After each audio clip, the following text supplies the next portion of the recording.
대단히 반갑습니다. 오늘 그 본문의 4절 끝부분에 보시면은 이르기를 원하시느니라라고 말씀하고 있습니다. 하나님께서 우리에게 원하시는 소원이 있다라는 뜻입니다.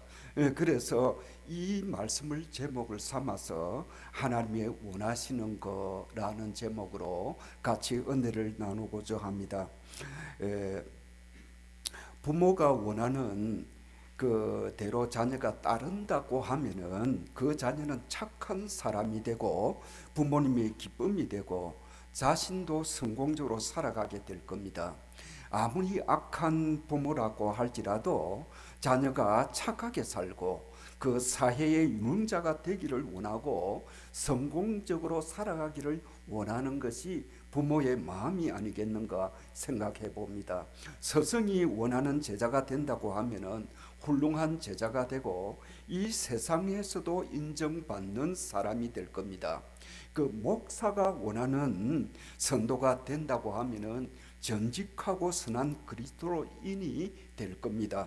그런데 하나님이 원하시는 뜻을 따라 산다고 하면은 세상의 소금이 되고 빛이 되고 하나님의 기쁨이 되고 보배로운 성도가 될 것입니다.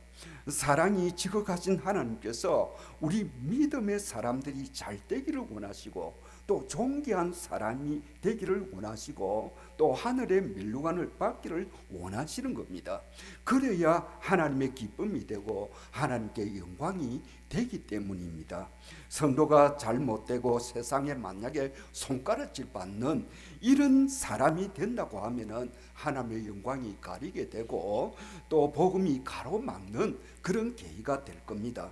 그러므로 하나님의 원하시고 바라시는 뜻을 따라 사는 성도가 가장 귀한 복된 사람인 겁니다. 그러면 내 자신도 잘 되고 그 가정도 기업도 잘 되고 또 하나님께서 영광을 받으시고 또 사람들에게 덕이 되는 성도가 될 겁니다. 그렇다고 하면은 하나님의 원하시는 소원이 뭘까? 오늘 이제 본문을 통해서 그것을 잠시 생각을 해보면서 같이 은혜를 나누고자 합니다. 그렇다고 하면 하나님의 원하시는 것이 뭘까요? 첫째로는 하나님께서 우리에게 원하시는 것은 바로 기도하기를 원하신다 라는 겁니다. 오늘 본문 1절에 한번 보십시오. 내가 첫째로 권하노니 사람을 위하여 간구와 기도와 도구와 감사를 하되, 그렇게 말씀하고 있습니다. 이 1절의 말씀을 요약해 보면은 하나님은 우리에게 기도하기를 원하신다 라는 겁니다. 여러분, 기도는 하나님과 교제고 또 우리 영혼의 호흡임입니다. 하나님은 우리 사람을 하나님의 형상대로 이 창조하신 그 뜻은 하나님과 교제하다라는 겁니다. 하나님과 대화를 나누기를 원하신다라는 겁니다. 사랑하는 사람들을 만나면은 여러분 얼마나 대화를 많이 합니까? 이렇게 대화를 많이 하다가 집에 돌아가서 또 전화를 가지고 이 대화를 끝없이 나눈 것을 보게 되는 겁니다. 왜 그렇게 이렇게 대화를 할까요? 사랑하기 때문이다라는 겁니다. 하나님께서 우리를 얼마나 사랑하셨냐 하면 자기 독생자 아들을 십자가에 지게 하시고 우리의 죄를 대신해서 희생의 제물이 되게 하셨습니다. 이런 하나님의 사랑하는 이 사랑은 우리에게 이렇게 귀한 사랑을 주셨는데 대화를 나누자라는 겁니다. 그런데 우리는 일주일 동안 하나님과 얼마나 대화를 나누고 있는지요? 우리가 하루 일과를 마친 후에 조용히 하나님께 이 대화, 이 기도를 나누고 있는지요? 또 여러분 새벽에 일어나서 새벽 기도가 참으로 귀한 겁니다. 여러분 하루 일과를 시작하기 전에 먼저 첫 시간을 하나님께 드리면서 기도하는 겁니다. 여러분 이렇게 할 때 우리 영이 잘 되게 하고 우리 육이 잘 되게 하는 겁니다. 또 하나님을 기쁘시게 하는 겁니다. 이 생활에 여러분 바쁜 일상생활에서 이거 기도할 틈이 뭐 있는가요? 혹시 여러분 그렇게 생각할지 모르겠습니다. 여러분 일상생활에 하면서 우리가 얼마든지 기도할 수 있습니다. 차를 타고 가면서도 하나님 나와 함께 해 주시세요. 오늘 하루 일과도 주님께서 지켜주세요. 우리가 하나님 앞에 얼마든지 대화를 나눌 수가 있습니다. 또 우리가 일을 하면서도 하나님 앞에 얼마든지 대화로 나눌 수가 있는 겁니다. 하나님은 성도가 이렇게 기도하기를 원하신다라는 겁니다. 그런데 기도하는 방법까지 오늘 본문에 우리에게 가르쳐 주고 있습니다. 여러분, 우리가 처음 기도할 때 나 자신을 위해서 기도를 많이 하지요. 그러나 기도를 자꾸 하면 할수록 범위가 좀 넓어지게 되는 겁니다.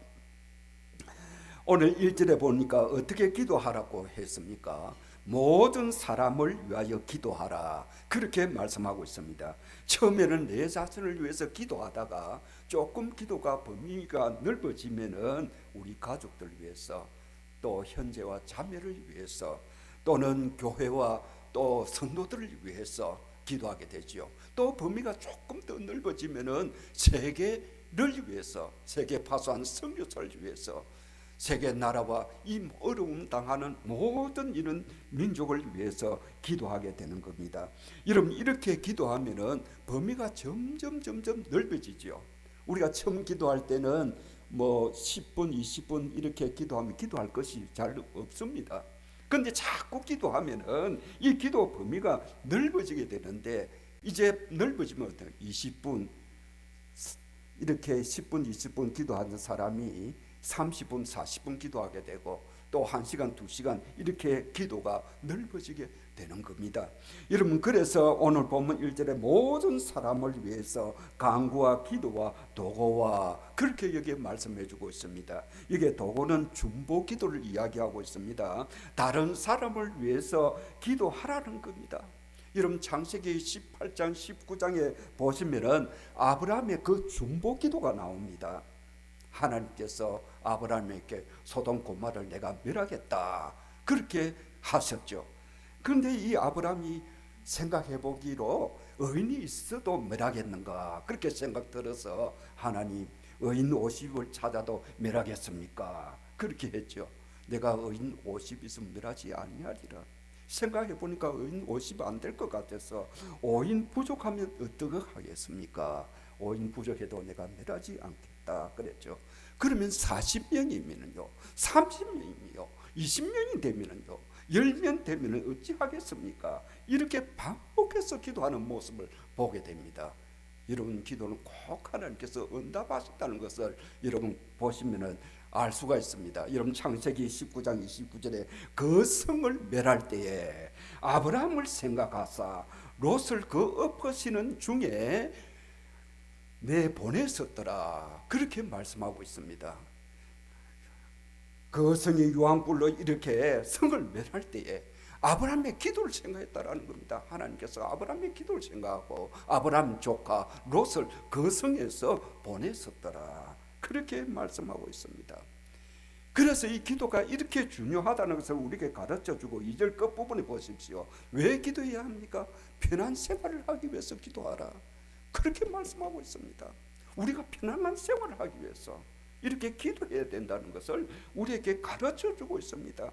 그래서 이렇게 기도가 중요하고 중보 기도가 이렇게 중요하다는 것을 우리에게 가르쳐주고 있습니다.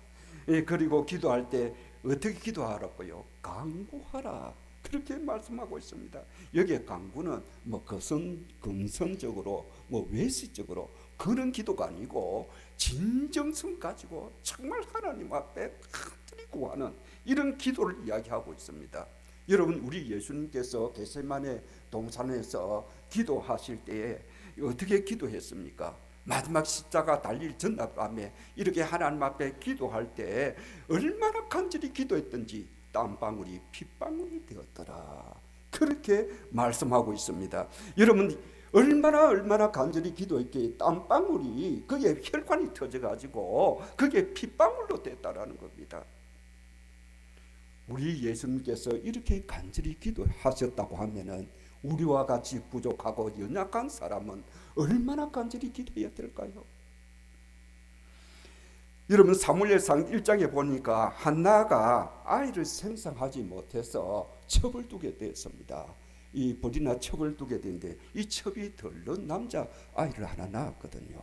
그러니까 이 첩이 자기가 본처인 양 이 본처 하나를 갖다 괴롭히는 겁니다. 그러니까 하나가 얼마나 괴롭고 고통스럽겠습니까? 그래서 하나님의 성전에 나와서 하나님을 기도하는 겁니다. 엘리 제사장이 와서 보니까 이 여성이 술을 취해가지고 지금 무슨 만동처럼 저런 짓을 하고 있노. 그렇게 이제 오해를 한 겁니다. 여러분 얼마나 간절히 기도했으면 술 취한 여인으로 그렇게 볼까요? 여러분 이렇게 간절히 하나님 앞에 기도했더니 여러분 하나님께서 사무엘이라는 위대한 선지자를 낳게 하셨습니다. 그 위에 그 남자를 서희 딸 둘을 더 주었습니다. 하나님은 우리 성도들이 이렇게 기도하기를 원하신다라는 겁니다. 그리고 어떤 기도를 원합니까? 오늘 보니까 감사 기도하라고 그렇게 말씀해 주고 있습니다. 여러분 가만히 생각해 보면은 우리의 기도가 아이고 이것도 주세요 저것도 주세요 달라는 기도가 너무 많은 것 같습니다. 여러분 감사 기도가 너무 우리의 기도하는 가운데 인색한 것 같아요. 가만히 생각해 보세요. 나의 죄 가운데서 구원해 주신 하나님, 가정을 주신 하나님, 자녀를 주신 하나님, 기업을 주신 하나님, 먹고 입고 거처할 곳을 주신 하나님, 섬기는 이 교회를 주신 하나님, 특별히 우리가 예수를 믿어서 천국 가게 하신 하나님, 여러분 이거 하나만 생각해도 하나님 앞에 늘 감사를 해야 될 줄로 압니다. 여러분 다니엘은 하나님을 섬기면은 사자굴에 들어가는 그 법안이 있었습니다. 그 법안이 있음에도 불구하고 집에 가서 창문을 활짝 열어놓고 예루살렘 향해서 하나님 앞에 감사 기도 드렸더라고 다니엘서 6장 10절에 그렇게 말씀해 주고 있는 것을 보게 됩니다. 어려운 가운데도 하나님 앞에 감사 기도 드리는 이 다니엘을 하나님께서 높여주었습니다. 그 나라 총되게 하셨습니다. 존귀한 자가 되게 해주셨습니다. 그래서 우리 예수님께서도 마태복음 7장 7절에 보니까 구하라 그리하면 주실 것이요 찾으라 그리하면 찾을 것이요 문을 두드린 자에게 열릴 것이라 그렇게 말씀하고 있습니다. 우리 하나님께서도 예레미야 29장 12절에 너희는 내게 부르짖으며 내게 와서 기도하면 내가 들을 것이고 너희가 전심으로 나를 찾고 찾으면 나를 만나리라 나 여호와의 말이니라 그렇게 말씀하고 있습니다. 하나님은 우리를 만나기를 원하시고 우리에게 위로와 평강을 주시기를 원하시는 겁니다. 가장 좋은 것으로 주시기를 원하시는 겁니다. 그렇게 해서 기도하라라는 겁니다. 여러분 기도해야 내 영이 잘 되고 범사가 잘 되는 복을 받는 줄로 믿습니다. 우리 모든 성도들이 하나님의 원하시는 이 기도를 해서 삶에 더욱더 윤택함을 받고 하나님과 동행하는 삶이 되시기를 예수 이름으로 축원드립니다. 그 다음에 이 두 번째로 하나님의 원하시는 것이 뭐냐, 모든 사람들이 구원받는 것이다 라는 겁니다. 이 4절에 한번 보십시오. 이 4절에는 하나님은 모든 사람들 구원을 받으며 그렇게 말씀하고 있죠. 하나님의 소원은 모든 사람을 구원받기를 원하신다라는 겁니다. 그래서 하나님은 전도하는 선도들을 성령으로 인도해 주시는 겁니다. 여러분 요나스를 한번 보면은 니느웨 성에 제약이 가득해서 하나님의 진노가 임하기 직전에 요나에게 한 번 더 복음을 전하라고 명령을 내리시는 겁니다. 그 요나가 생각해 보니까 이 니느웨 사람들은 자기 나라를 괴롭히고 고통을 주고 그런 겁니다. 그래서 이 나라 하나님 멸망해야 된다 그렇게 생각하고 니느웨 가지 않고 그 반대인 그 다시스 가는 배를 타고 가는 겁니다. 이 배 한 군데 한 가운데 갈 때 하나님께서 어떻게 합니까? 대풍을 내리하죠. 그러니까 배가 흔들려서 침몰 직전에 있었습니다. 그때 요나가 선자케 합니다. 내가 하나님을 거역하고 도망한 자이다. 나를 이 바다에 던지시오. 그 바다에 던지니까 어떻게 됩니까? 큰 물고기가 삼켜버렸습니다. 그 고기 뱃속에서 3일 주야로 하나님 앞에 회개하는 겁니다. 내가 잘못했습니다. 이제 명령 따르겠습니다. 그렇게 해결을 하는 겁니다. 그러니까 하나님께서 니느웨 바닷가에 거기에서 토하게 하는 겁니다. 그래서 하나님의 명령을 따라 니느웨 성 사람들에게 해결을 촉구합니다. 하나님의 진노가 임할 것을 전했더니 그 성에 왕으로부터 백성이 이르기까지 굵은 베옷을 입고 금식하면서 하나님 앞에 회개하는 겁니다. 여러분 굵은 베옷을 여러분 우리가 그게 초산 때에 여러분 보시면은 그 굵은 베옷을 이제 산복을 입죠. 왜 그렇게 합니까? 나는 죄인입니다. 나는 부모님 앞에 죄를 지었습니다. 그런 뜻인 겁니다. 그래서 이 굵은 베옷을 입고 이렇게 회개할 때 하나님의 진노가 임하지 아니하고 니네 성이 잘 되는 이 은혜를 주셨습니다. 그래서 이 요나가 하나님은 노하기를 더디하시고 하나님은 자비하시고 하나님은 사랑이 많으심을 심으로 재앙이 내리지 않음을 내가 알았나이다 그랬습니다. 이 하나님은 어떤 악이라도 회개하고 하나님께 돌아오기를 원하신다라는 겁니다. 그러므로 성도는 하나님의 원하시는 이 복음을 전해야 된다라는 겁니다. 모두가 예수 믿고 구원받기를 원하시는 것이 하나님의 소원이시다라는 겁니다.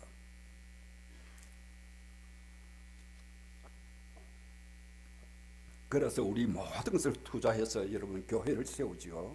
일꾼을 세우고 또 선교사를 파송합니다. 여러분 왜 그렇게 합니까? 하나님의 원하시는 것 이것이 소원이기 때문에 교회를 세워야 되고 일꾼이 세워야 되고 또 복음을 전해야 되는 겁니다. 이것이 하나님의 원하시는 거다라는 겁니다. 그래서 우리 모든 성도님들 정말 하나님의 원하시는 이 복음을 전해서 주님 앞에 설 때 잘했다고 칭찬받는 성도가 되시기를 예수 이름으로 축원드립니다. 그 다음에 이 세 번째 하나님이 원하시는 것이 뭐냐? 우리에게 진리를 알기를 원하신다. 오늘 4절 하반절에 보시면은 모든 사람이 구원을 받으며 진리를 아는데 이르기를 원하신다. 그렇게 말씀하고 있습니다. 하나님께서 우리 믿음의 사람들에게 원하시는 것은 진리를 알기를 원하신다라는 겁니다. 여러분 진리가 뭘까요? 그 국어 사전에 찾아보니까 참된 이치, 참된 도리라고 설명해 주고 있습니다. 바로 우리 예수님이 참된 이치고 참된 도리이십니다. 그래서 우리 예수님께서 내가 길이요 진리요 생명이니 그렇게 말씀하셨습니다. 여러분 가장 참된 진리의 근원이 뭡니까? 하나님의 말씀인 겁니다. 그러므로 믿음의 성도는 이 진리의 말씀을 알기를 원하신다라는 겁니다. 이런 부모가 자녀에게 원하는 건 무엇이겠습니까? 아마 공부하라고 야단들 칠 겁니다. 뭐 PC나 스마트를 이렇게 폰을 보고 오락을 하고 있는 아이들 보면 그만해라 공부 좀 해라. 우리 부모님들 그렇게 야단을 치죠. 왜 그렇게 야단칩니까? 왜 그렇게 공부하기를 원하십니까? 좀 더 많은 지식을 터득해서 훌륭한 사람이 되고 사회 진출해서 사람들에게 존경받고 또 삶이 더 융태해지기를 원해서인 겁니다. 마찬가지로 우리 하나님께서도 우리 예수 믿는 사람들이 겨우 예수 믿고 구원받는 거 이것만 원하지 아니하시고 하나님의 진리를 더 잘 알아서 지혜로운 자가 되고 더 하나님을 잘 섬겨서 하나님의 은혜와 하나님의 복을 더 많이 받기를 원하시는 것이 하나님의 뜻이다라는 겁니다. 그렇게 해야 사람들에게 덕이 되고 예수 그리스도의 향기를 더 많이 나타나기 때문입니다. 예, 그러므로 하나님의 말씀을 많이 읽고 또 설교 말씀을 많이 들어서 말씀을 묵상하시면은 하나님의 지혜가 충족하게 되고 또 하나님의 은혜를 더 많이 받게 되는 겁니다. 그런데 여러분 하나님의 말씀을 읽을 때나 들을 때에 우리 마음 자세가 참으로 중요합니다. 저도 이 설교를 해보면은 그 하나님 말씀 듣는 분들은 마치 스펀지에 물을 받아들이는 것처럼 그렇게 쑥쑥 받아들이는 사람이 있고 또 어떤 사람은 마치 벽에다가 이렇게 치는 것처럼 부딪혀 돌아오는 이런 분도 있다라는 겁니다. 그래서 우리 예수님께서 인간의 마음을 네 가지 있다고 이렇게 말씀해 주고 있습니다. 이런 마태복음 14장에 보니까 우리 예수님께서 사람이 마음 네 가지가 있는데 길 같은 마음, 돌박 같은 마음, 가시떨기 같은 마음, 옥토 같은 마음 있다고 했습니다. 여러분, 길 같은 이 당당한 마음도, 가시밭 같은 마음도, 돌박 같은 마음도 개가 나면 되는 겁니다. 단단한 마음도 꽃게를 파고 찍어내고 이렇게 부드럽게 해서 걸음을 주면 옥토가 되는 겁니다. 이런 돌도 가시도 드러내면 되는 겁니다. 그럼 옥토가 되는 겁니다. 그래서 많은 사람들이 하나님의 말씀 듣다가 옥토가 되는 겁니다. 그래 자기 자신을 발견하는 겁니다. 저도 목회를 할 때 학생들에게 이 성경 공부하다가 학생들 많은 변화를 받는 거 봤습니다. 또 저 이제 한민족 교회 처음에 제가 개척하고 이렇게 세웠는데 그때에 우리 교회는 조금 높게 이렇게 지었어요. 짓고 조금 밑에 이제 동네가 있는데 우리 동네 바로 밑에 그 부산 지역에 그 부산의 그 사산 지역이라 하는데 그 깡패가 아주 유명한 깡패가 하나 살고 있었어요. 그런데 하루는 이분이 저를 또 찾아온 겁니다. 목사님, 상담할 거 있습니다. 그래서 그 교회 사무실로 인도해서 이제 대화를 나누게 되는 겁니다. 그런데 이분이 무엇을 마시는지 그걸 먹으면 아마 제 생각에 마약인 것 같아요. 꼭 천국에 가서 간 것처럼 똥 이렇게 뜨는데 나도 모르게 막 찬송이 나온다는 겁니다. 생리는 알지 못하는 막 찬송이 입으로 나온다는 겁니다. 그래, 목사님 이게 무슨 뜻이죠? 이래 묻는 겁니다. 그래서 하나님께서 당신을 사랑하십니다. 당신은 예수 믿어야 할 사람입니다. 내가 그렇게 이야기했거든요. 그러니까 그분이 어떻게 하면 예수 믿는 거요? 이렇게 묻는 겁니다. 그래서 매일 새벽기도 나와가지고 기도하고 성경 공부합시다 그랬습니다. 그래 그 이튿날 나 여사를 생각했는데 새벽에 일어나서 보니까 저 뒤에 와가 앉아가 있는 거예요. 그래서 하나님 말씀 제가 저 새벽기도 하고 말씀 전하고 이렇게 하고 난 뒤에 사무실에 가서 성경 공부를 했습니다. 새 신작이 이제 성경 공부 우리 교회에서 만들었는데 첫째 시간은 하나님에 대해서 이야기를 했습니다. 하나님은 어떤 분이신가? 하나님은 진정으로 살아계신 분입니까? 여기에 대해서 성경적으로 쭉 찾아서 제가 이야기를 다 했습니다. 둘째 날이었습니다. 예수님 대해서 이야기했습니다. 예수님은 과연 하나님의 아들이신가? 그분은 과연 누구이신가? 그분이 일대기가 과연 어떻게 살았는가? 그 우리가 복음서를 첫째부터 끝까지 다 이렇게 성경을 찾아가면서 이야기를 했습니다. 그 셋째 시간에 이제 사람에 대해서 이야기했습니다. 사람은 어디서 왔느냐? 사람은 사는 목적이 뭐냐? 사람은 장차 어디로 갈 것인가? 이런 이 세 가지 문제를 우리가 분명히 알아야 되는 겁니다. 그래서 이 이야기를 쭉 했더만 세 번째 시간에 눈물을 졸졸 흘리면서 목사님 내가 잘못 살았네요. 내가 죄를 지어도 죄인 줄 모르고 살았네요. 이렇게 해결을 하는 겁니다. 그래서 하나님도 모르고 내가 예수님도 모르고 인간에 대해서도 전혀 모르고 내 마음대로 살아내요. 그러면 자기 자신은 막 눈물을 흘리면서 우는 겁니다. 이분이 성경 공부를 3개월 동안 제가 했는데 같이 아무도 빠지도 안 하고 다 이렇게 했어요. 하더만 정말 좋은 신자가 됐습니다. 그 뒤에 깡패를 나니까 그 뒤에 있는 사람들을 늘 유혹하는 겁니다. 협박도 하고 그러는 겁니다. 근데 다 문이 끊어버렸어요. 그 처음에 이게 깡패 하다가 직장 생활 이거 적응이 됩니까? 잘 적응이 못 하거든요. 그럼 여러 군데 이렇게 점점 건강하다가 제가 그랬어요. 어디 가도 똑같다. 우리가 이렇게 직장 생활은 다 어렵고 힘드니까 참고 견디하라. 그래 한 군데 가서 이래 했는데 이 하나님께서 이분에게 큰 은혜를 주셨어요. 들어가고 3년 만에 그 조그만 우리 밑에서 그 새빵 이렇게 단칸방 살던 사람이 40번 아파트를 사게 됐습니다. 여러분 이분이 하나님의 역사하심을 순간순간 체험하면서 제게 그 체험한 것을 고백을 하고 그랬습니다. 그걸 너무 하나님께서 귀하게 여겼어요. 왜 세상적으로 악하게 살던 사람이 이렇게 하나님의 말씀을 듣고 변화받고 새 사람 되는 거 하나님 참 기뻐하신 줄로 믿습니다. 그래서 이 사람의 가정이 잘 되고 기업이 잘 되고 자녀가 잘 되는 겁니다. 하나님께서 왜 진리를 알기를 원하시는가? 우리를 잘 되기를 원하신다라는 겁니다. 기업이 잘 되고 가정이 잘 되고 자녀가 잘 되기를 원하신다라는 겁니다. 하나님께서 복 주기를 원하신다라는 겁니다. 그래서 우리 모든 성도들 우리가 정말 하나님의 진리의 말씀을 많이 알아서 복된 삶이 되시기를 예수 이름으로 축원드립니다. 그 다음에 이제 네 번째로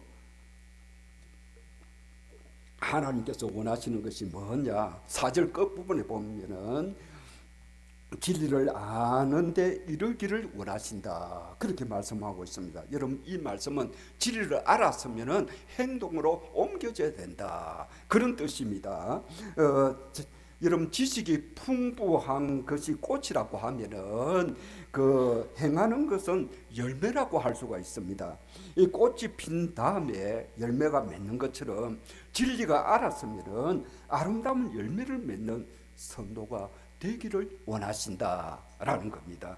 여러분 집사가 되는 것 좋지만 집사다운 행실이 따라와야 되는 겁니다. 여러분 권사 되는 게 얼마나 귀한 직분입니까? 권사의 행위가 따라와야 된다라는 겁니다. 여러분 장로 직분이 참으로 귀하고 존귀한 직분입니다. 그런데 목회자를 도우면서 그리고 또 교회를 이렇게 세워나가는 것이 이게 장로의 직분인 겁니다. 이런 목사의 직분은 얼마나 귀하고 귀한 직분입니까? 그래서 그리스도의 몸된 교회를 정말 바르게 세워나가는 것이 목사의 직분이고 행동인 겁니다. 저도 목사이지만 때로는 목사다운 행동을 못할 때 내 자신이 미운 겁니다. 그래서 때로는 아이고 네가 목사가 내 자신이 이렇게 뺨을 치고 이렇게 하는 겁니다. 그래서 이렇게 회개하는 때가 한두 번이 아닙니다. 여러분 하나님의 말씀 아래 내 자신을 굴복시켜야 된다는 겁니다. 여러분 사도 바울도 그렇게 위대한 사람이지만은 때로는 불쑥불쑥 육신의 정욕이 올라왔습니다. 그럴 때 사도 바울은 내가 하나님의 말씀에 굴복한다 그랬습니다. 굴복한다 그렇게 말씀했습니다. 여러분 우리가 하나님의 말씀 아래 내 자신을 굴복시켜야 내 인격이 변하고 내 삶이 변화가 되는 겁니다. 그런데 그렇게 해서 우리가 정말 하나님의 사람답게 살아야 되는데 아직도 내 고집대로 내 아집대로 내 생각대로 살아간다고 하면은 정말 그리스도인이라고 할 수가 없는 겁니다. 그래서 예수님은 이런 비유의 말씀을 하십니다. 무화과 나무 잎이 무성한데 열매가 없었습니다. 그래서 무화과 나무를 저주해 버렸죠. 그런데 그 이튿날 보니까 이 무화과 나무가 말라 버렸습니다. 여러분 이 무화과 나무는 누구를 상징하고 있을까요? 이스라엘 나라를 상징하고 우리 예수 믿는 성도를 상징하고 있습니다. 그러면 여기에 열매는 무엇을 이야기하고 있습니까? 행동을 이야기합니다. 행실을 이야기하고 있는 겁니다. 그러므로 행실이 없는 믿음은 죽은 믿음이라고 그 야고보서에서 그렇게 말씀하고 있습니다. 여러분 우리가 산 믿음을 가져야 되는데 죽은 믿음을 가지면 안 되겠죠. 그러므로 하나님께서 성도가 아는 대로 이루기를 원하시는 것이 하나님의 소원이시다 라는 것을 오늘 우리에게 가르쳐주고 있습니다. 그러므로 오늘 본문의 말씀에 하나님이 원하시는 것 여러분 뭡니까? 기도하기를 원하시고 구원받기를 원하시고 또 진리를 알기를 원하시고 알았으면 행위가 나타나기를 원하시는 것이 하나님의 뜻이고 소원이시다 하는 것을 우리에게 가르쳐주고 있습니다. 여러분 이 진리대로 우리가 살아간다고 하면은 하나님은 우리의 모든 삶을 책임져 주시고 우리에게 큰 은혜를 베풀어 주시고 하나님의 사람으로 그리스도 한계를 나타내며 하나님께 영광 돌리는 이런 삶이 되는 줄로 믿습니다. 우리 모두가 이런 삶을 사시기를 예수 이름으로 축원드립니다.